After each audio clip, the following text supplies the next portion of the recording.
Et si on parlait de Et sport si on parlait de sport? Une émission produite et réalisée par Laurent Garnier et Pauline Gaston-Conduit vous propose une émission spéciale Respectez mon sport.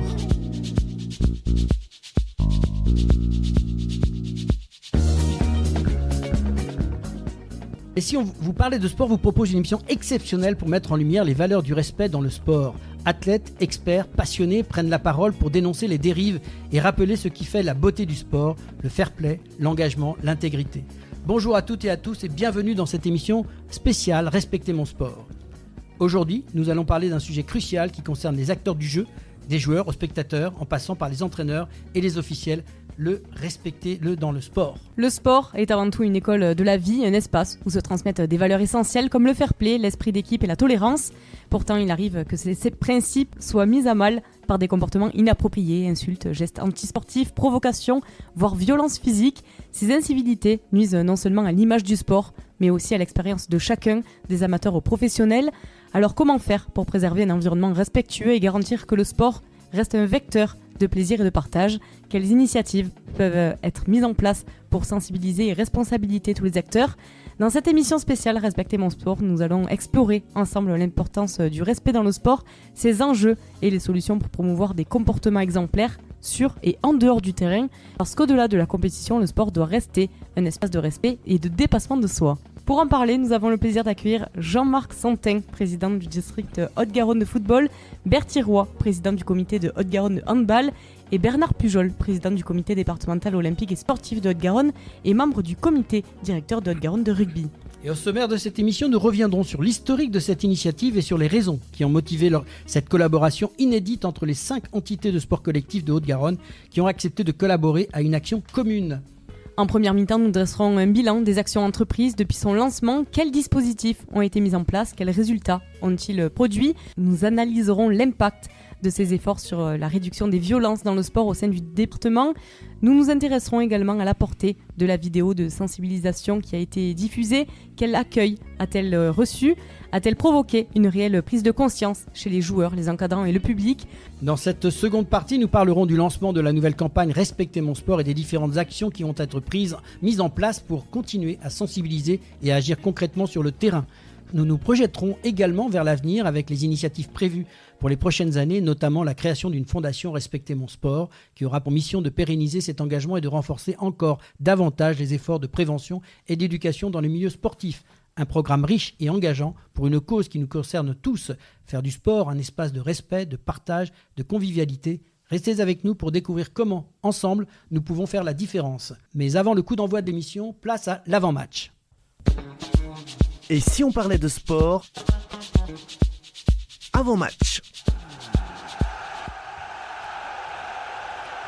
Voilà, dans cet avant-match, on va travailler avec Jean-Marc Santin, qui est Marco, en fait, notre président du football de la Haute-Garonne. Marco, est-ce que tu peux nous expliquer comment est né ce projet, nous rappeler un peu comment est né ce projet et quelles sont les motivations des différentes communautés pour unir leurs forces dans ce vrai fléau qui est la violence dans le sport? Le projet est né en 2022 lorsque nous, au football, on avait lancé l'opération Touche pas mon foot avec des chasubles vertes pour sensibiliser les parents, surtout autour des terrains de foot animation. Et d'ailleurs, un gros succès qui perdure, puisqu'on en est à la 3e année et ça porte ses fruits d'ailleurs. Et mes collègues m'ont appelé rapidement, je pense au rugby, au hand, au basket et au volley, en sport co, ils m'ont dit mais on a les mêmes problèmes chez nous. Alors j'étais un peu surpris. Au rugby, je me suis dit ouais, quelques matchs. Le volley, je me suis dit mais pourtant il y a un filet.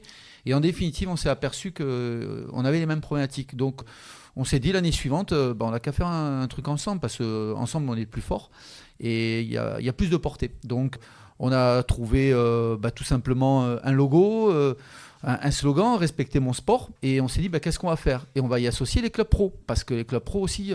pour nous, c'est en termes d'image et d'impact, c'était important. Et surtout, on a la chance d'avoir des clubs pro fabuleux qui, d'ailleurs, travaillent là-dessus aussi. Et ils nous ont dit de suite bingo. Donc, dès la première année, ça a pris de suite. Et sincèrement, tous les 5 comités, on le fait maintenant. C'est notre 3e année et c'est vraiment top. Merci Marco pour cette mise en évidence de ce qui s'est passé, de cette belle initiative. Je pense qu'il y en avait besoin. On va maintenant passer dans le vif du sujet dans cette première mi-temps. Et si on parlait de sport première mi-temps. Et place à la première mi-temps de cette émission spéciale. On a une première question. Quelles ont été les premières actions concrètes mises en place et comment ont-elles été perçues par les clubs et les joueurs ? Là, au niveau des clubs, ce qu'on a fait, la plupart, c'est qu'on lit des chartes maintenant au démarrage des matchs. C'est Bertie Roy qui parle. Voilà. C'est Bertie, voilà. Donc on a mis en place des chartes qu'on lit avant chaque match, effectivement pour déjà mettre les joueurs en condition et surtout le public en condition. Parce que c'est très important, toujours pareil, il y a le contexte de démarrage. Si vous avez un démarrage hostile, automatiquement le match va être hostile. Si au contraire on commence à planifier un peu les choses, à mettre un peu d'ordre, effectivement ça se passe beaucoup mieux. Voilà. Ensuite, ce qui est intéressant, je reviens un petit peu sur l'intro de Marco, c'est qu'on ne se contente pas de se voir une fois par an, c'est qu'on a des liens réguliers. Et en plus, on collabore même au niveau d'instances départementales, parce que on a créé un tissu entre nous, et on peut mettre effectivement des noms sur les présidents de comités, ce qu'on ne pouvait pas faire avant. C'est-à-dire qu'on était, nous aussi, retranchés un petit peu dans notre petit monde, et là, on s'est ouvert un petit peu aux autres, et ça, c'est très intéressant. Et donc, il y a transfert automatiquement d'une discipline à l'autre, c'est plus facile pour porter le message. Oui, Bertie, tu as dit effectivement la genèse de Marco, l'émulation et le fait qu'on ait la volonté de perdurer et aller plus loin pour pérenniser au-delà de nos personnes, en toute simplicité. On est peu de choses face à ces phénomènes, mais ça a été bien perçu par les clubs et les joueurs. Alors parlons des professionnels, on en a parlé. On a été très bien reçus, toutes portes ouvertes par nos aînés et qui nous mettent en lumière, mais on est aussi bien perçus par les clubs amateurs et c'est bien cela. Et c'est public, sans les montrer du doigt, qu'on cherche le samedi, le dimanche, dans des matchs sur toutes nos zones, que ce soit les grandes villes ou dans la ruralité, où effectivement, il se passe partout ces phénomènes autour des barrières, dans les tribunes, où on ne va pas faire le répertoire de toutes les incivilités, mais qui effectivement arrivent à un point de non-retour. Et on peut se féliciter de notre travail commun, du respect qu'on a les uns des autres, et puis d'apprécier les gens. On se croyait un peu seul chez nous, et on est tous pareils en fait, on est des bénévoles très dévoués. Et il y a des bons gars partout, des belles filles partout, des dames, et on est fort là-dessus. Rappelons quand même que l'initiative que vous avez lancée tous les 5, bien évidemment dans votre esprit, s'élargit à d'autres disciplines, puisque je pense que le problème est présent dans beaucoup de sports. On ne parle pas beaucoup des sports aussi individuels, mais j'imagine qu'il y a aussi ces problématiques-là et que votre ambition, votre souhait, c'est de faire un peu une espèce de grand rassemblement de toutes ces possibilités. Oui, je pense que, en définitive, cette problématique, la première année, on était beaucoup axé sur les incivilités et violences. La deuxième année, on est parti aussi sur les phénomènes d'addiction. D'ailleurs, faut pas oublier aussi que dans le projet, on a quand même 2 colloques qui se sont réalisés, des tables rondes au conseil départemental. Donc le premier, en effet, c'était sur les incivilités et violences. Le deuxième était plus axé justement sur les addictions, toute forme d'addiction, et aussi l'égalité homme-femme, surtout dans les instances, mais pas que. Et ça s'est élargi pour répondre à la question, oui, à toutes les autres disciplines de sport individuel. Souvent, on pense même qu'au taekwondo, au judo, parce qu'il y a quand même un certain respect, alors peut-être plus qu'ailleurs avec des codes, mais même dans ces disciplines-là, alors je pense au tennis, on parlait de la pétanque, toutes les disciplines, de près ou de loin, sont touchées par des moments d'incivilité, et surtout, parfois autour de parents qui s'approprient, en fin de compte, juste la passion, le rêve de leur petite fille ou leur petit garçon. Vous avez lancé une vidéo de sensibilisation qui a beaucoup fait parler d'elle à l'époque, il y a plus d'1 an. Quels étaient les messages clés de cette vidéo et comment avez-vous mesuré l'impact ? Est-ce que vous pouvez nous donner quelques infos là-dessus ?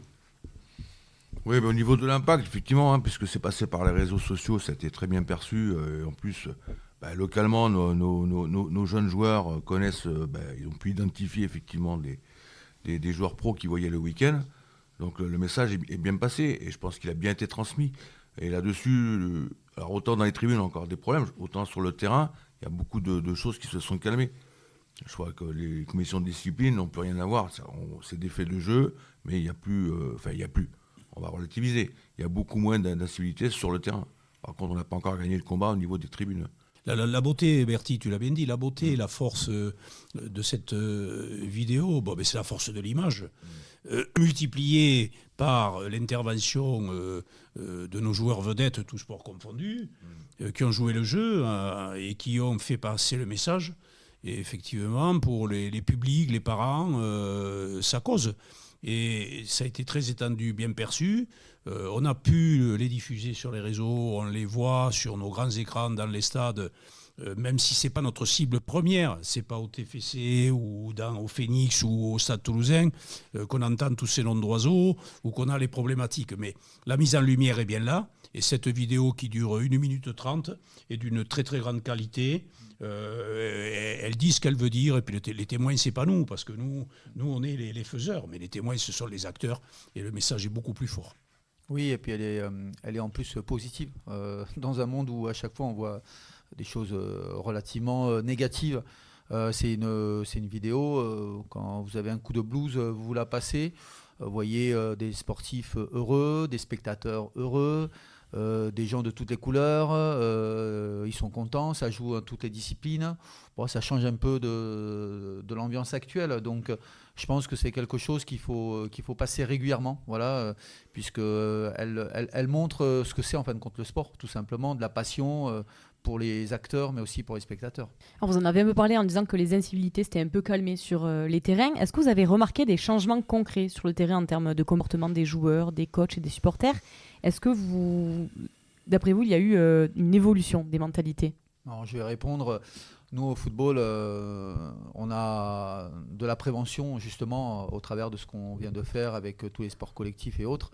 On est passé aussi quand même à de la sanction, parce qu'on ne pouvait pas faire autrement. Je pense à nos arbitres qui, il y a quelques années, se faisaient agresser physiquement.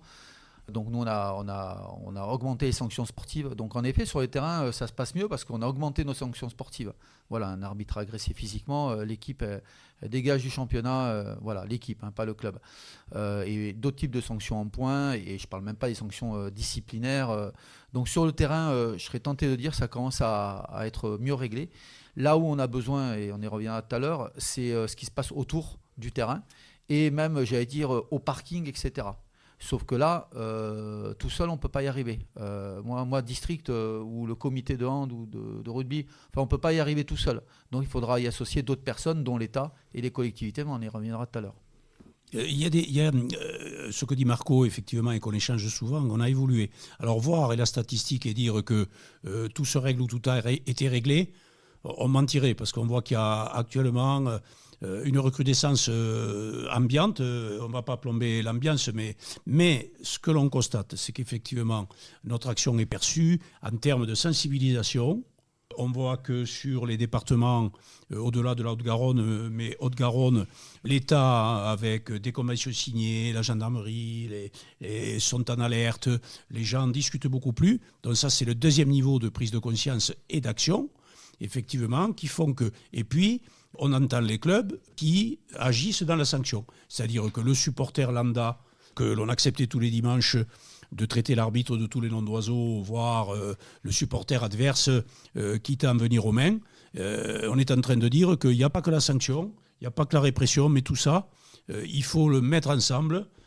Et c'est comme ça que nous passerons l'étape supérieure au-delà de la sensibilisation, de la discussion, de l'union. On sent que ça gagne les esprits, il faut que ça gagne les faits maintenant. Quelles sont les principales difficultés que vous avez rencontrées lors de la mise en place de cette initiative finalement et comment les avez-vous surmontées ? Parce qu'il fallait lancer, c'était quand même, fallait oser. Oui, mais je pense qu'il y avait une grosse attente de la part des clubs et de toutes les instances. Et puis le slogan, comme je reviens, qui est très positif, il envoie un discours quand même. On n'est pas en train de... Alors, on répond à des incivilités, mais on n'est pas en train de les pointer comme, effectivement, tendance qui se passe tous les week-ends. Donc c'est vraiment, effectivement, respecter mon sport. C'est aussi apprendre... c'est les joueurs qui ont pris aussi ce slogan à leur compte, quoi. Parce qu'eux aussi, on avait marre un petit peu, y compris chez les jeunes, quand il y a des problèmes dans les tribunes, quoi. Parce que de voir papa ou maman qui se dispute avec le voisin, alors qu'on fait le même sport et qu'après, éventuellement, on va prendre un goûter ou un pot de l'amitié, c'est d'abord les gamins sur les terrains qui étaient pénalisés et qui étaient déçus un petit peu du comportement de leurs parents. Donc je pense que le discours, c'est positif. Et on n'a pas vraiment eu de difficultés pour l'implanter, parce que je pense qu'il y avait le besoin de rassembler, le fait que toujours pareil, qu'on soit les 5 sports co plus maintenant des sports qui peuvent venir avec nous, je pense que de faire le monde du sport, je pense que c'est ça, le monde du sport, et pas la fédération. Je le dis assez souvent, au départ on est passé par les enfants parce que ça fait rire, mais je pense qu'aujourd'hui c'est plutôt les enfants qui éduquent les parents que l'inverse. à plusieurs niveaux. Donc autant passer le message au travers des enfants pour peut-être qu'eux éduquent. Parce que l'enfant, il n'a pas le même regard quand il est sur le terrain à 8-10 ans. Lui, il joue, il perd 3 minutes tapées, c'est fini. Les parents, il va ruminer parce qu'il a joué 4 minutes 30 ou 6 minutes. Enfin, donc il y a plein de choses comme ça. Et respecter mon sport, nous, c'est avant tout aussi un slogan. Ce qu'on souhaitait, c'est pas uniquement le sujet des incivilités et violences. On parlait tout à l'heure des addictions qui sont, qui sont vraiment importantes, phénomènes discriminatoires. Enfin, il y a plein de choses. La laïcité. Enfin, on peut autour de respecter mon sport parler de plein de sujets qui concernent le sport, qui doit être un sanctuaire, comme un petit peu l'école, quoi. Et est-ce que vous pouvez nous raconter une expérience marquante qui vous a convaincu de la nécessité de sensibiliser le public et les joueurs au respect dans le sport ? Alors, raconter une seule expérience marquante, on irait dans le degré de l'incivilité ou de l'horreur, et on ne va pas se rappeler ce qui est marquant. Pauline, ce n'est pas pour modifier votre question. C'est toute une évolution dans le mauvais sens, et tout ce qu'on a pu récolter ces dernières années qui font que les incivilités, toute forme de violence, et Marco vient de rappeler, on ne s'arrête pas au sujet de traiter l'arbitre ou de pousser le supporter. C'est la xénophobie, c'est l'intolérance, c'est tous ces types de violences. Et c'est tout un tas de sujets qui se mêlent et qui ont pris effectivement place dans les tribunes. Donc, et c'est là qu'on n'a pas stigmatisé une action ou une autre. Et Marco a dit et rappelé, sur les terrains, ce n'est pas notre souci, puisque nos instances ont régulé les problèmes de nos sports confondus. Au foot, au rugby, au hand, un joueur, une joueuse qui n'est pas dans le comportement ou l'acte, elle est punie, et ça on l'a réglé, tout le monde l'a compris.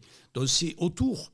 Ce sont effectivement, Marco l'a dit, les parents qui, en exutoire, ont mal d'être, et c'est comme ça la société, ont leur fils, la fille, qui est Mbappé, qui est Michalak ou Dupont ou les Barjot, et qui part dans l'exutoire. Et effectivement, on peut se rendre compte que nos salles, nos parquets, nos pelouses sont des centres où l'exutoire reste un peu le seul domaine où on peut venir, comme à la Rome antique, gueuler, crier, traiter tout le monde d'oiseau. Et nous, on ne veut pas ça. On veut des stades propres, de vertu, et on veut se battre pour que ça reste des sanctuaires. C'est peut-être fort, mais des lieux où on peut venir en famille, et on peut se respecter, d'où que l'on soit, quelle que soit sa couleur, sa confession, son genre. Moi, juste un exemple marquant. C'était connu en novembre. Donc un papa qui n'a pas accepté que son fils n'ait pas allé faire un tournoi U11 à Bordeaux, et donc a commandité 2 autres personnes pour aller brûler des voitures au domicile de 2 éducateurs. Bon, ça fait le tour de tous les médias nationaux. Voilà, 11 ans, ce papa est toujours écroué. Les 2 autres complices, il y aura un jugement, on verra ce qu'il en est. Moi je dis par rapport à ces situations-là, dit en décembre, quand la presse nationale s'est emparée de ce sujet en Haute-Garonne, c'était en novembre dernier à Colomiers. J'ai pas envie de me retrouver l'année 2025 avec un papa qui passe à l'acte. Et un acte, là, l'éducateur a failli perdre sa maison, avec en plus ses gamins à l'intérieur qu'il a dû sortir. Puisqu'en plus, la voiture commençait à prendre feu, le garage aussi. Donc voilà, si nous, instances, on ne se mobilise pas, c'est inquiétant. Et au-delà des instances, nous, sportives, il faut que d'autres prennent aussi leur part de responsabilité. Oui, je rebondis aussi là-dessus. Là aussi, à un moment donné, il y a le politique qui vient nous imposer des trucs ou qui tente de changer des choses. L'avantage du sport, c'est qu'à un moment donné, on met un maillot qui a une couleur. Et par contre, celui qui est à l'intérieur, on ne sait pas quelle religion il peut avoir, c'est tendance. Et là, quand on parle du débat par rapport, notamment au port, là, chez certaines joueuses de la tenue, là, je ne sais plus comment ça s'appelle. Le voile. Pas le voile, oui. Mais je veux dire, ça pose pas de problème aux sportifs. Ça pose actuellement du problème aux politiques. Alors que nous, c'est vraiment pas une... Et là encore, on va encore devoir négocier encore quelque chose de plus, alors qu'au départ, il n'y a pas de problématique. Il n'y a pas de problématique. En permanence, c'est ça. Parce qu'on fait quelque chose et voilà, dès qu'on reprend, il y a éventuellement du politique ou autre chose, d'autres contextes. Et c'est vrai qu'on surdimensionne, même si c'est des faits graves, ce genre d'événements. Et en fin de compte, on incite d'autres personnes à passer à l'acte. Ce genre de choses, on n'avait pas parce qu'il n'y avait pas de relais forcément médiatique. Il n'y avait pas tous ces réseaux qui, à un moment donné... et là, c'est vrai que cette dimension-là est un peu stupide. Mais par contre, ça, nous, on a du mal, effectivement, à avoir la bonne distance par rapport à ça, parce qu'on n'a pas tous les moyens adéquats, quoi. Alors, un aspect positif peut-être avec, est-ce que vous avez des témoignages marquants d'entraîneurs, d'arbitres ou de jeunes joueurs qui ont été touchés par l'initiative que vous avez proposée et qui peuvent éventuellement illustrer cet impact? Oui, moi j'ai eu le témoignage, parce qu'après nous nous organisons de façon similaire chacun dans nos comités, mais on se ressemble beaucoup. Et donc on a du retour, puisque on veut effectivement que les gens prennent possession de cette action au sein de leur club. Nous, on ne pourra pas toujours porter la bonne parole. Et on sait très bien que ça ne suffira pas. Il faut qu'ils prennent possession via la charte, via la signalétique, via le discours du capitaine à la mi-temps, et que tous les clubs, avec un homme relais, nous on a mis un homme relais sur le RSE, mais particulièrement sur les incivilités. Et il faut qu'ensemble, ils en parlent pour qu'effectivement ça infuse, ça rentre au plus profond des endroits et des consciences. Et il y a de bons retours. Et je redis les étapes, c'est que la sensibilisation, ça a été validé. Je parle pour nous, mais on en échange. L'étape sensibilisation a été validée. Donc il faut aller plus loin. Tu as parlé de nos amis politiques. On est en train d'en parler, on ira plus loin. Marco nous parlera de nos actions. Il faut aller avec eux. On est reçus prochainement parce que cette action les intéresse, bien sûr. Mais des actions comme ça, il y en a des milliers actuellement. C'est porteur. Mais nous, ça ne nous suffit pas. On entend, on était dans les stades, on voit, alors effectivement, c'est un peu marchand aussi. Faut-il le dire et le dénoncer. Et nous, on veut effectivement de l'action. On veut que les gens s'approprient la problématique. Nous aidons tous, on y va tous. Et il faut que dans les clubs, effectivement, nous parlions, nous échangions pour faire évoluer les mentalités. Et là, on aura gagné quand effectivement chacun sera responsable et maîtrisera un petit peu le discours. Parce qu'une seule entité, un seul discours ne suffit plus. Il y a trop longtemps que ça a démarré. Et on le voit dans d'autres domaines, les discours ne suffisent plus. Juste, je sais maintenant depuis 2 ans, le ministère a sorti Signal Sport pour signaler les différents faits. Bon, nous, notre fédé, c'est J'alerte. Bon, nous, c'était il y a 3 ans, Touche pas mon foot, on était un petit peu à l'avance. Là, aujourd'hui, la parole se libère. Alors, c'est pas le MeToo du sport co ou du foot, mais on a de plus en plus de remontées de parents. Donc, pour répondre à la question, oui, la parole se libère, on accepte moins certains faits. Alors après, il ne faut pas être non plus excessif. On regarde tous les faits qui sont bien décrits. Parce que récemment, j'ai eu des avocats qui nous ont écrit pour contester, puisqu'un enfant U7 donc de 6 ans avait, lors d'un match, involontairement ou volontairement d'ailleurs, tapé un autre enfant U7. Voilà, donc j'ai des avocats qui se prémunissent. Donc faut faire aussi attention parce qu'on a de tout et de rien. Donc c'est à nous en responsabilité de ne pas tout mélanger. Voilà, ce que je veux dire, c'est que oui, on libère la parole. Les gens font remonter différentes formes d'incivilité, mais il faut faire attention aussi. Voilà, si tu veux un truc très positif, alors je vais faire un peu de pub là. C'est pour Bénou, elle se reconnaîtra. Donc c'est le club d'Aucamville là, qui le 29 mars fait la journée de la différence. Voilà, donc ils ont lancé un projet. Donc c'est à l'occasion, ça serait bien que tu l'appelles, parce que je ne vais pas vendre le projet à sa place, nous on est partenaires, mais c'est une initiative. Donc avec des enfants trisomiques, des enfants autistes. Donc effectivement, on ne parle plus d'handicap, mais de différence. Je pense que le mot est beaucoup plus sympathique. Et effectivement, là aussi, ça découle de respecter mon sport, où on va mettre des gens de différents horizons ensemble, et autour de la règle du sport. Voilà, donc là aussi, je pense que ça nous rejoindra à un moment ou à un autre. Et bien avec plaisir, ils sont le bienvenu dans l'émission Et si on parlait de sport. Un grand merci à tous les trois, ne quittez pas, on se retrouve tout de suite. C'est la mi-temps, retour au vestiaire et on se retrouve dans quelques instants pour la suite de cette émission spéciale Respectez mon sport.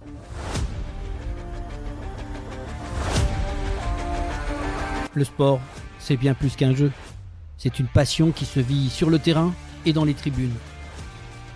Encourager son équipe, vibrer ensemble, c'est ça l'esprit du sport. Mais insulter l'adversaire, contester un arbitre, faire preuve de violence, non, ça ce n'est pas du sport. Que ce soit sur le terrain ou en tribune, le respect est la règle d'or.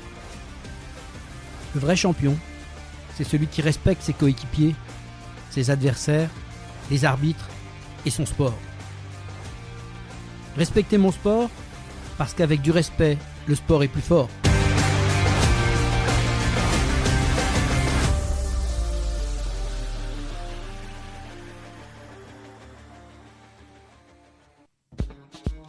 Et si on parlait de sport ? deuxième mi-temps. Et oui, retour dans cette deuxième mi-temps, l'émission spéciale Respectez mon sport avec nos invités, Jean-Marc Saintin qui est président du district Haute-Garonne de football, Bertie Roy qui est président du comité de Haute-Garonne de handball et Bernard Pujol, président du comité départemental olympique et sportif de Haute-Garonne et aussi membre du comité directeur de Haute-Garonne de rugby. Messieurs, on attaque cette deuxième mi-temps, on a vu un bilan, on va maintenant parler un peu de ce que vous allez prévoir, cette deuxième campagne, les projets à venir, pour qu'on puisse un petit peu avancer sur ce sujet qui effectivement est crucial. Je disais hors antenne, est-ce qu'on accepte d'autres clubs, d'autres comités à vous rejoindre? Si on peut déjà peut-être démarrer par cette question, puis après j'enchaînerai. Mais c'est vrai que ça me paraît, ce que vous nous avez dit tout à l'heure, m'incite à poser la question. Pour l'instant, il y a 5 entités qui se sont réunies, et bravo. Comment ça s'ouvre à d'autres? Alors bon, ça frissonne au gré de nos rencontres, mais on n'a pas eu le temps parce qu'on a fait beaucoup de boulot et qu'on est tous très pris en tant que bénévoles dans nos activités. Donc sur ce point-là, on n'a pas mis l'accélérateur que l'on souhaite, mais il va venir. Dans le bilan, on en a parlé. Cette nouvelle campagne qui est la 3e édition de mars, Respectez mon sport, et qui est maintenant effectivement est connue par nos clubs et ça se passe très bien. Les grandes lignes de cette nouvelle campagne, c'est ancré. Maintenant, les gens savent que quand ils vont aller soutenir leur club, leur discipline, ils comprendront à la mi-temps, à la lecture de la charte et des témoignages, ce qui se passe, dont on est toujours dans la sensibilisation. Et je laisserai à mes amis Bertie et Marco parler plus loin. C'est que pour aller chercher nos amis, toutes disciplines confondues, qui connaissent les mêmes problématiques, elles sont transversales. Donc il n'y a pas une discipline plus qu'une autre dans les tribunes ou sur les parquets ou autres qui ne connaît pas ces problématiques. C'est qu'on va aller plus loin avec l'État, avec la forme que nous voudrons et l'orientation qu'on prendra, qu'on augmentera encore plus la diffusion, l'information, le rapprochement avec les gens et on mettra en interactivité.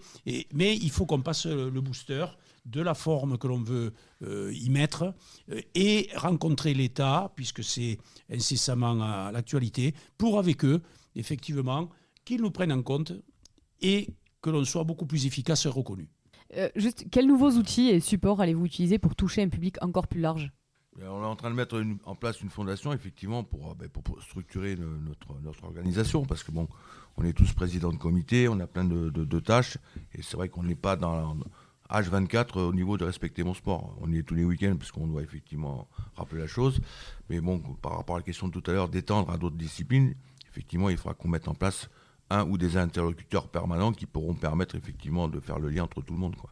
Alors, on parle de cette fondation, c'est quelque chose qui se concrétise, mais est-ce qu'il y a d'autres nouveaux outils que vous allez utiliser pour cette campagne, pour développer et toucher encore plus de public? On a eu une vidéo, est-ce qu'il y a d'autres choses en tête de prévues? Là, le projet 2025 sera d'y associer d'autres entités institutionnelles. C'est notre... Donc en gros, on s'est rapproché de l'Association des maires de France du 31.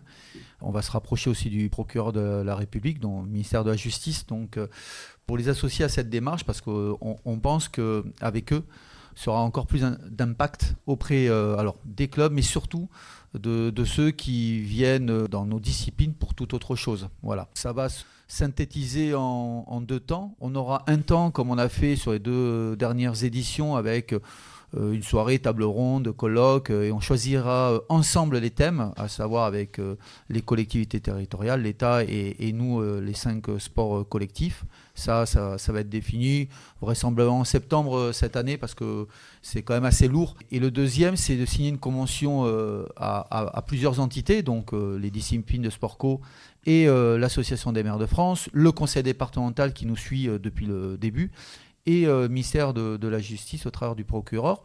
Pourquoi ? Je cite un exemple. Moi, il m'arrive fréquemment, mes collègues aussi, lorsqu'on a des problèmes de dégradation. Vous voyez, c'est pas les incivilités et violences, mais des gros problèmes de dégradation dans des vestiaires ou autres, ou à l'extérieur. Quand ça va des incivilités et violences, etc., moi, j'appelle de suite le maire du village ou l'adjoint au sport sur des grandes villes, parce que le maire est difficilement contactable, pour le rencontrer et rencontrer à 3 le club concerné. Lorsque, en effet, il est fautif de certaines choses. Lorsqu'il ne l'est pas, pour l'aider. Parce qu'il s'est passé des faits que tout seul, avec ses bénévoles, il ne peut pas. Donc, l'idée, c'est de construire ensemble un protocole sans en faire une usine à gaz, où chacun prend ses responsabilités. Nous, on va les prendre, on les prend déjà depuis des années, mais on veut que les collectivités, et elles sont friandes de ça, prennent aussi leurs responsabilités avec nous, et pour les cas très graves, comparution immédiate, interdiction de stade, le PROC, tout simplement. Voilà, donc faire quelque chose, je dirais, collégialement, avec chacun des interlocuteurs, pour que ça soit, et qu'on le fasse savoir. C'est-à-dire que, voilà, aujourd'hui, la collectivité au sens large, sportive, municipale, État, travaille ensemble. Voilà, c'est ambitieux, mais et l'objectif, c'est que lors du salon qui a lieu en septembre de l'Association des maires de France, on puisse le signer. Donc tout ça, on va le travailler ensemble. Alors justement, tu parlais de faire savoir, c'est important, c'est le métier des médias de diffusion. Est-ce que vous pensez que ces nouveaux outils qui sont quand même les réseaux sociaux peuvent jouer un rôle clé dans la diffusion de ces messages ? Le problème des réseaux sociaux, s'il n'y a pas de commentaires, c'est un moyen de véhiculer. Le problème des réseaux sociaux, c'est que c'est open bar, quoi. C'est-à-dire que même sur une super idée, il y a toujours des gens qui sont là pour casser. Donc, non, je pense que c'est le côté éducatif et le fait de redondance qu'on met en place sur les terrains. Et du coup, c'est du présentiel. Donc, j'insiste bien sur le mot présentiel. Parce que tout ce qui est réseaux sociaux, ça reste quand même une campagne d'affichage, ok, mais ça s'arrête là. Par contre, dès que ça commente, derrière, nous, on ne sera pas là pour éventuellement corriger. Sinon, ce qui est intéressant, c'est la redondance qu'on fait sur nos terrains, qu'on fait avec nos éducateurs, avec les entraîneurs, et ce qui fait que le message, il va se porter beaucoup plus, peut-être plus lentement, mais certainement plus sereinement, quoi. Il ne sera pas déformé. Alors que le problème des réseaux, c'est ça. On ne peut pas y passer, on ne peut pas y échapper, mais ça ne sera pas effectivement le vecteur essentiel. Il y a une étape importante dans l'évolution à plusieurs étages. Et sans jeu de mots, la fondation sera le premier étage. Comme quoi, dans le bâtiment, on a un petit peu inversé c'est pour plaisanter un peu. Le monde associatif ne pourra pas tout régler, tout supporter seul. Nos collaborateurs et nos interlocuteurs des instances d'État, le fait qu'on se soit unis, le fait qu'on ne parle que d'une parole, le fait qu'on provoque un petit peu en disant, nous, bénévoles en plus, on prend encore plus de notre temps, voire de notre argent, et vous ne pouvez pas, effectivement. Alors je ne dis pas qu'ils n'en ont pas conscience, puisque c'est eux qui tiennent les comptes, mais il faut qu'ils viennent avec nous maintenant sur le terrain, et on leur demande effectivement d'accepter, respecter mon sport, si cela se concrétise, comme une fondation, c'est-à-dire c'est un engagement réciproque, donc c'est un engagement de moyens, c'est un engagement de perspective et de bilan, et avec toutes les collectivités, que ce soit le conseil départemental, la région plus loin, mais toutes les collectivités, les grandes villes.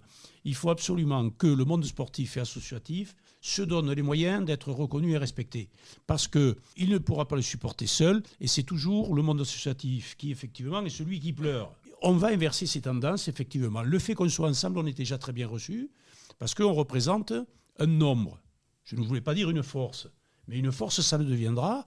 Et on est tous unis. Et maintenant, au niveau des représentants de tous les sports sur la Haute-Garonne, au niveau du mouvement olympique et sportif, bien sûr, on en discutera avec le bureau et avec les gens qui composent le conseil d'administration. Mais on doit effectivement être aussi un organe animateur, transversal, avec les collectivités locales, avec les clubs. Et il faut qu'on mette ensemble, avec les maires que Marco a rencontrés. Nous allons rencontrer bientôt la DIRCAP du préfet. Et on est attendu. On a croisé et discuté longuement avec la SDJES ou la DRAGES, le monde de l'école, puisque plus loin, il y aura une autre question. On avance, c'est sûr, mais on n'a pas de temps à perdre. Il faut nous prendre au sérieux et en considération. Juste par rapport aux réseaux sociaux, là où ça peut être intéressant, d'ailleurs, c'est lorsque ça marche bien, une opération, ça fait peut-être écho dans d'autres régions, d'autres départements. Je dis ça parce que ce qu'on a mis en place, certains comités, je pense au basket ou au volley qui ne sont pas ce soir présents avec nous, dans d'autres départements, ils se sont dit tiens, c'est pas idiot, on va le faire aussi dans notre département. Comment vous avez fait? Donc ils ont appelé le basket, ils ont appelé le hand. Donc là, ça a tout le sens des réseaux sociaux, c'est-à-dire que c'est une bonne initiative, et si elle peut être dupliquée à la sauce béarnaise, à la sauce en Vendée ou autre, tant mieux, parce qu'en définitive, l'idée, c'est que ça puisse être réalisé partout, tout simplement. Et est-ce qu'il est prévu d'impliquer davantage les parents, les écoles et les collectivités locales dans cette campagne de sensibilisation ? Je vais commencer sur les collectivités, comme ça, bon, je l'ai dit tout à l'heure, hein, donc la nouvelle présidente, Brigitte Segar de Swesh, voilà, qui est très très attentive à ce projet, parce que les collectivités, elles versent des subventions directes et indirectes quand même au club, à travers de leur équipement sportif, et je pense que dans le département aussi, ils sont très à cheval sur toutes ces problématiques qui tournent autour du sport. Voilà, que ce soit le respect des biens et des personnes, hein, tout simplement. Donc déjà la base, une charte de laïcité que tous les clubs se doivent de signer ici dans le département du 31. Bon, il y a plein de choses. Donc en effet, l'idée avec son bureau de l'Association des maires de France, c'est qu'ensemble, voilà, on puisse se projeter. Je vais laisser Bertie sur le domaine éducatif et autres. Oui, non, mais de toute façon, le message, à partir du moment où on l'a mis en place, effectivement, il fait des petits. C'est pas spectaculaire encore. Mais on a quand même des parents maintenant qui peuvent intervenir effectivement dans des contextes, dans les tribunes. Maintenant, quand on est sur des cas extrêmes, c'est compliqué. Après, nous, ce qui nous amène un petit peu, alors là aussi, c'est l'avantage, c'est qu'on fait des initiatives chacun de notre côté.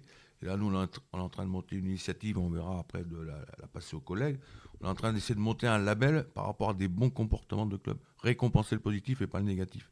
Parce qu'on a tous des CNCD, où on a des obligations fédérales, mais bon, c'est plus du punitif que de la récompense. Là, on essaie de mettre en place avec les clubs, effectivement, qu'est-ce qu'on peut valoriser, quels sont les points qu'on peut donner par rapport à des bons comportements. Parce que ça aussi, toujours souligner le négatif, automatiquement, on véhicule un discours négatif. Mettre du positif et les bons exemples, comme on les a de chacun de notre côté. C'est ça, la question, c'est comment peuvent-ils y contribuer, donc leur donner peut-être des outils pour qu'ils vous aident en même temps, que ce soit les parents qui prennent conscience, et que peut-être ça soit une masse qui pour l'instant est peut-être un peu trop silencieuse, la faire réveiller pour qu'elle contrecarre un peu toutes ces incivilités qu'on a aussi, parce que c'est pas tous les parents qui sont comme ça, et il y a sûrement un peu de ménage à faire quand même, quoi. Après, vas-y Bernard. Pour rebondir et également aux propos de Laurent, je crois que dans nos entités sportives, le rôle de l'élu est important. Nous avons des conseils d'administration entre 20 et 30 personnes. Donc, il a fallu réfléchir, et nous avions réfléchi dans notre activité, et on en a discuté, il y a un petit groupe de travail, j'en faisais partie sur la Haute-Garonne, de dire qu'effectivement, on nous voit descendre, on n'a plus les cravates et les coques et tout, qui venaient effectivement en grand pont te dire on vient vous saluer. Ça, c'est fini. C'est fini, c'était déjà un peu fini, mais il faut aller au-delà. C'est-à-dire que sur tous les plateaux de U14, moi je serai samedi sur des plateaux de U14 des régions, mais le long des barrières, au lieu d'aller contrôler s'il y a le chasuble, si le truc est bien rempli, les clubs savent le faire. On est à l'époque de la haute qualité et de l'autogestion. On n'est pas là pour regarder, surveiller, contrôler. On est là le long des barrières, on en a parlé. Et on a d'autres comportements, effectivement, le long des barrières, ne serait-ce qu'en discutant, en faisant diversion avec les parents, parce qu'il n'y a pas grande foule. Donc là, on peut parler. Et effectivement, on les divertit un petit peu, on les enlève un petit peu de l'événement, de la pression qui peut être. Et ça, effectivement, c'est quelque chose de nouveau. Et l'élu de nos instances doit aller vers ça plutôt que d'être, peut-être, ils ne m'en voudront pas, le représentant élu qui est le garant du règlement, de l'exemple, et il faut faire comme ci, il faut faire comme ça. Non, il faut faire ensemble ce qu'il est bon de faire ensemble. Et vous prenez le relais, puisque dans les clubs, dans tous nos trucs, il y a une personne relais dans ce domaine-là, et cette année, on l'a mis en place, et il y a 100% des plateaux qui sont pourvus en élus. Et là, c'est sur la jeune graine, quoi. C'est les écoles de rugby, c'est les jeunes parents. Donc, si on a loupé une ou deux générations, c'est loupé entre guillemets, on ne va pas rattraper le temps perdu. Mais il faut travailler dans le jeune public, les jeunes parents, et ils y sont très, très, très sensibles, je dois le dire, avec grand plaisir. L'avantage du slogan, un petit peu là aussi, ce qui a changé, c'est que les présidents de clubs s'autorisent maintenant, au nom de respecter mon sport, aussi à interpeller les gens, à leur dire qu'à un moment donné, c'est pas possible dans les tribunes. Mais voilà, je veux dire que ce slogan « Respecter mon sport », effectivement, change des mentalités, où on s'autorise à dire à un parent ou à quelqu'un « Non, désolé, le gymnase, c'est pas pour vous. » quoi. Mais je pense qu'effectivement, d'avoir autorisé « Respecter mon sport » permet aussi, à un moment donné, d'appréhender, d'aller face à la personne qui ne correspond pas à notre éthique et lui dire qu'à un moment donné, la place, elle n'est pas dans le gymnase ou sur un terrain, quoi. Et tout à l'heure, vous avez évoqué un projet de création d'une fondation Respecter mon sport. Quelles vont être ses missions principales et comment envisagez-vous son financement ? Le financement, j'ose espérer qu'à minima, que ce soit le monde des collectivités ou l'État en prendront part. Voilà, je pense que c'est une cause noble. J'ose espérer, il y a des subventions des fois qui sont données pour moins que ça, donc ça serait déjà pas mal. Après, au travers de RSE, RSO, enfin bon, peu importe, il y a peut-être une ou deux entreprises qui seraient intéressées de pouvoir s'associer à cette démarche, d'autant plus qu'on touche quand même quelques milliers de licenciés, ce qui n'est pas neutre, qui ont tous des familles, donc ça fait quelques centaines de milliers de personnes, ne serait-ce que dans le département. Ensuite, la fondation, ça va être avant tout qu'est-ce qu'on veut en faire, et pas que ça soit encore juste une coquille vide. Ça veut dire qu'il faut cibler 2-3 items. C'est ça, quelles sont ses missions principales? Voilà, et pas déborder, voilà, pas se laisser déborder, parce qu'on ne pourra pas assumer, on va créer plus de lettres d'exception qu'autre chose. Donc il faut rester modeste dans un premier temps, s'accorder sur vraiment les thématiques, quitte après en remettre quelques-uns, voire laisser l'ouverture, ce qu'on disait, à toutes les autres disciplines. Donc moi j'invite évidemment les autres disciplines à nous rejoindre, il n'y a aucun souci, mais il faudra le faire progressivement par étapes. Donc l'année 2025, ça va être la création de cette fondation, voir ce qu'on veut y mettre, mais pour cela, on veut aussi et je le répète, que tout le monde prend sa part. C'est pour ça qu'on veut voir si le monde des collectivités territoriales au sens large, communes,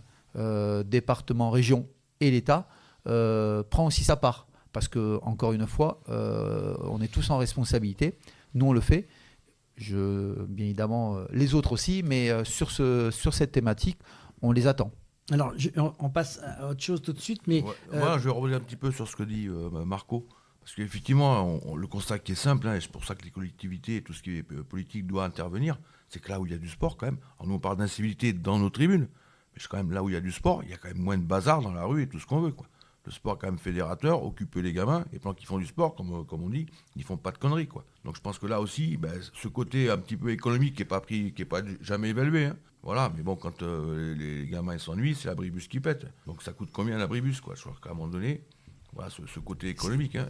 Et puis s'il y a moins de cars de CRS qui se déplacent, là aussi, il faut le facturer. Alors justement, ma question qui était la suivante, c'est comment mobiliser davantage de sportifs professionnels pour qu'ils deviennent des ambassadeurs actifs de cette cause? Parce qu'on s'aperçoit qu'effectivement, quand il y a des sportifs de haut niveau qui montrent un peu leur image, c'est un témoignage, et positif bien sûr, on reste dans le positif, ça a un impact sur les jeunes. Comment, effectivement, on a besoin de nos stars ou vedettes, des gens connus du monde professionnel.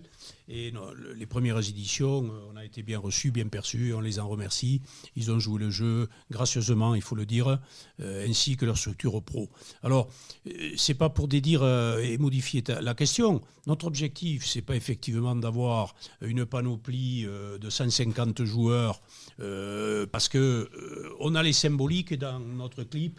Il faudra relooker, rajeunir, peut-être aller voir. Mais si on arrive effectivement, au travers de cette fondation qui est engageante, et nous on est très offensifs, on dit à nos collectivités locales et aux gens qui ont en charge les problématiques, nous, on est en capacité, notre volonté, de monter une fondation. Une fondation, c'est engageant. Ça veut dire que nos responsables d'État et autres nous disent, nous on vous écoute en fondation, mais on vous impose ces thématiques. Pas de souci, on est prêt. Par contre, nous, on prend, mais vous nous accompagnez. C'est le deal. Je ne vais pas dire du win-win sur ces genres de thématiques, mais c'est là le deal et la force de la fondation. C'est qu'effectivement, nous, on vous donnera des projets sur vos thématiques, puisqu'effectivement, on les connaît, mais c'est vous qui nous les dictez.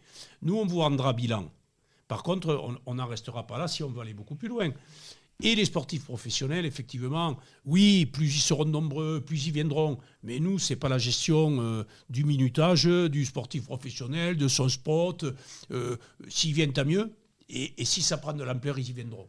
Oui, pour compléter ce que tu dis, le sportif pro a été amateur. Il a été dans une école de hand, de rugby, de foot, de basket et de volley. Donc, avant d'être pro, il a été amateur. Donc, moi, je pense que il n'y aura même pas besoin de forcer. Ça veut dire que certains viendront d'eux-mêmes, se proposeront, tout simplement, parce que ça leur parle. Et puis, pour les plus âgés d'entre eux, ils ont des enfants.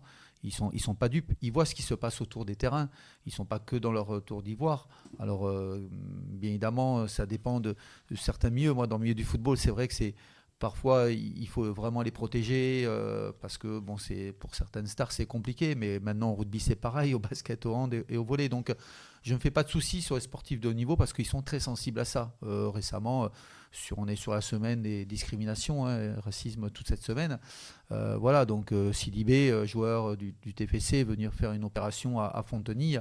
Voilà, il avait pas entraînement l'après-midi, on l'a appelé, il est venu, il a passé 1 heure et bon, il a parlé tranquillement de ce qu'il a vécu lui en Angleterre, ce qu'il a vécu en France, voilà, par rapport à cette situation. Il n'y a pas eu besoin de faire un fax, on n'a pas appelé, on a demandé à son agent, mais évidemment, et au TFC qui ont de suite dit oui. Voilà, donc je pense que non, les sportifs de haut niveau, pour moi, c'est pas un souci. Moi, le plus important, encore une fois, c'est que, et je le redis, c'est que voilà, les institutions, les collectivités, l'État puissent vraiment s'impliquer, je dirais, concrètement, de manière efficace et efficiente. Parce que nous, on est tous des attaquants. Mes collègues, ils ont joué tous devant, moi aussi. Donc, nous, on attaque, quoi. Et au-delà des sportifs, quel rôle les arbitres peuvent-ils jouer dans la mise en place de cette campagne ? Les arbitres, effectivement, sont en première ligne des incivilités. Quel mérite ont-ils à tout match, quel que soit le niveau d'âge, quel que soit le lieu, l'endroit? L'arbitre, il est homme ou femme, est dans une situation inconfortable. On n'accepte pas les règles, on les conspure, ça ne va jamais, on peut lâcher les noms d'oiseaux impunément, et c'est très compliqué. Donc, 1, on les protège beaucoup, 2, on les associe. Nous, on leur fait lire, et on les a réunis, et bien entendu, ils sont preneurs, puisque c'est eux qui prennent les canettes le dimanche et les crachats au retour, surtout quand on n'a pas gagné. Donc, mais c'est partout pareil dans tous les sports, et ça, c'est inacceptable. Et il faut les aider, les accompagner, les associer.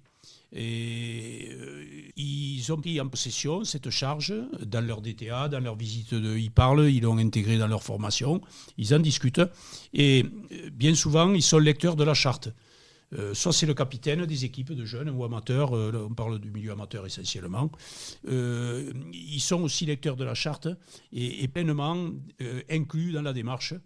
Comme tout un chacun, et ce n'est pas l'arbitre seul victime au milieu et qu'on laisse seul dans cette difficulté, parce que c'est fait que l'arbitrage dans nos sports, dans notre société, on peut tous le rappeler, on le dit tous, sans arbitre on ne peut rien faire, quoi. C'est comme le ballon, si on nous enlève l'arbitre et le ballon, c'est beaucoup plus compliqué. Comme tu parles beaucoup, je vais quand même vous poser une dernière question, parce que le temps tourne, même si c'est passionnant. Est-ce que vous avez envisagé, on en a vaguement parlé, mais pour être un peu plus concret, des partenariats avec d'autres institutions ou entreprises pour renforcer la portée de cette initiative et la pérenniser sur le long terme? Question quand même qui est importante. Tout à l'heure, on l'a dit, indépendamment des institutions classiques, collectivités, État, je pense qu'on va devoir se pencher vers des entreprises qui, encore une fois, sur en fait, ce que tu fais ce soir, c'est que tu lances un petit appel en même temps, quoi. C'est ça l'idée. Disons que ça me paraît tellement évident.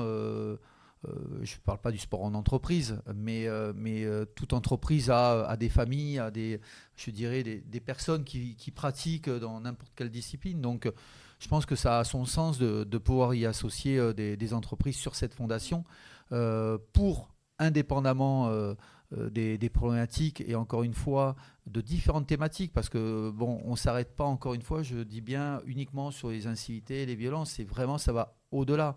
On a passé rapidement le phénomène des addictions, mais le phénomène des addictions est un fléau dans des disciplines, quasiment toutes les disciplines.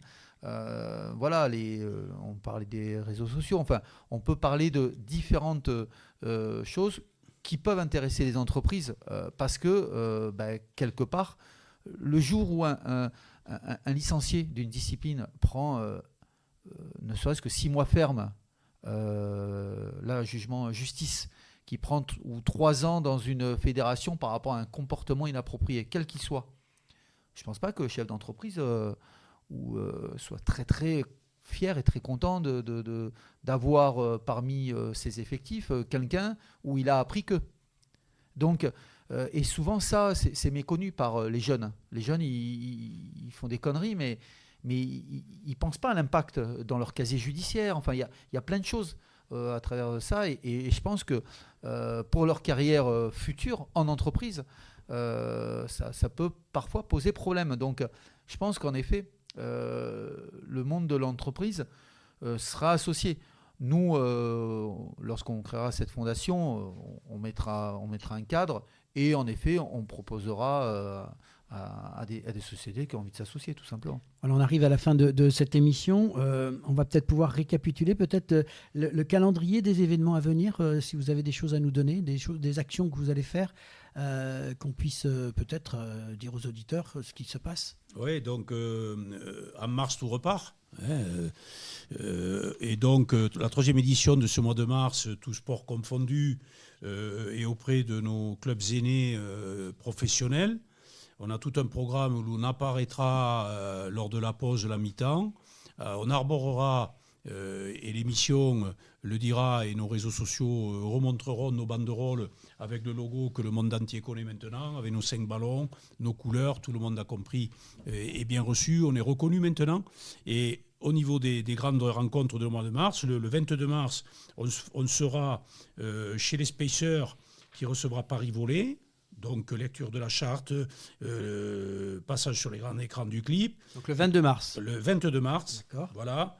Le 28 mars, nous serons à l'US Colomiers, stade Michel Bandichou, qui recevra Oyonnax, donc même configuration. En rugby, bien sûr. En rugby, bien sûr, sur le stade Michel et regretté Bandichou.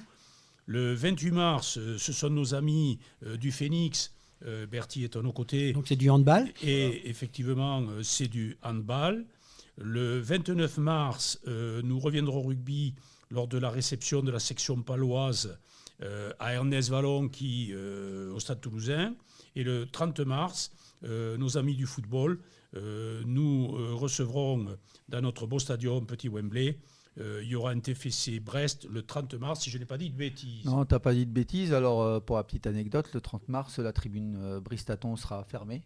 Voilà, parce que les supporters des fumigènes lors de TFC et PSG, donc 2 matchs de suspension, donc on aura une tribune fermée. Et pour nos amis du basket, le 29 mars, le TMB reçoit, reçoit aussi le 29 mars, donc ça va être une fin de mois de mars très riche et très, très sportive. Je n'ai pas prévenu mon épouse, je lui dirai la veille, parce qu'il faut savoir que toute cette opération, on n'est pas là pour vous faire pleurer, mais on l'apporte de notre initiative, parce que des gens comme Marco, comme Bertie, comme nos amis du basket et du volley qui n'ont pas pu, parce qu'il y en a qui bossent et qui sont plus jeunes, on le porte, et c'est encore plus de notre quotidien du bénévolat, mais on est impliqué, on ne veut pas lâcher le morceau, et on évolue, on veut que ça évolue, tout simplement pour respecter mon sport. Merci à tous en tout cas pour cette émission. C'est la fin du match, il faut bien siffler une fin. Je pense que je pourrais vous laisser jouer encore longtemps. Il faut qu'on s'arrête. Fin du match, donc respectez mon sport. On a passé un très bon moment avec vous. C'est une émission qui est réalisée dans le cadre de l'émission Et si on parlait de sport. On est heureux de vous avoir accueillis. Et puis bien sûr, vous êtes bienvenus quand vous voulez dans cette émission. On va conclure avec Pauline. Ouais, je peux juste te faire une pub. Allez, vas-y. Voilà, vous le savez tous, hein, le Phoenix joue en Coupe d'Europe le 1er avril, voilà, contre le FC Porto. C'est un poisson, non ? Voilà. Donc le Porto, ça a consommé là, sans modération, justement. Il faut en profiter. Donc voilà, il y a encore quelques places, donc profitez-en rapidement, quoi. Et surtout que voilà, c'est une 8e de finale Coupe d'Europe. Ouais. Et si on parlait de sport ? Fin du match. Merci à Jean-Marc Santin, Bertie Roy et Bernard Pujol. Et si on parlait de sport, a eu le plaisir de vous proposer et de réaliser cette émission spéciale Respectez mon sport. Nous espérons qu'elle vous aura donné envie de défendre chaque jour l'esprit du jeu, le fair play et l'intégrité.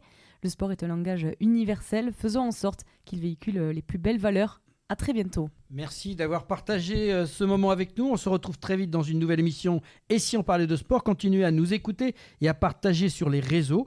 Merci à l'équipe technique qui nous a permis de réaliser cette émission spéciale avec Sébastien, notre partenaire informatique Simperconnect pour l'ensemble du suivi des réseaux informatiques, plateforme podcast, site internet et ses conseils avisés.